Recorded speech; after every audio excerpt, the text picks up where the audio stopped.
Samantala, personal na ginawaran ni Armed Forces Chief of Staff General Romeo Browner Jr. ng Wounded Personnel Medal ang mga sundalong mapalad na nakaligtas sa Basilan ambush kahapon. Pagtitiyak ni Browner, makakaasa sila at kanilang mga pamilya sa patuloy na suporta mula sa AFP. Narito ang ulat ni Wina Hesoro. Pinarangalan ni General Romeo S. Browner Jr., Chief of Staff ng Armed Forces of the Philippines, ang kabayanihan ng mga sundalo mula sa 32nd Infantry Battalion na nasugatan sa naganap na ambush sa Basilan. Sa kanyang pagbisita sa Western Mindanao Command noong Enero 23, personal na iniabot ni Browner ang Wounded Personnel Medal sa mga nasabing sundalo bilang pagkilala sa kanilang tapang at dedikasyon sa tungkulin.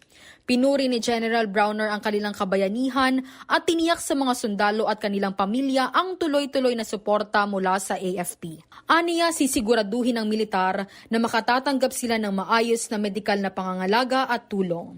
Matatandaang ang mga biktimang sundalo ang mag-e-escort sana sa isang team ng UN Development Program para sa kanilang community engagement sa Basilan.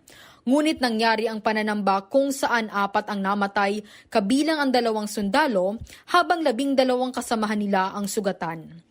Muling tiniyak ng AFP ang kanilang suporta sa pagpapatuloy ng normalization program sa rehiyon, kung saan layunin ng programang ito na tugunan ng ugat ng mga hidwaan habang nananatili sa mga alituntunin ng batas at mekanismo ng kapayapaan.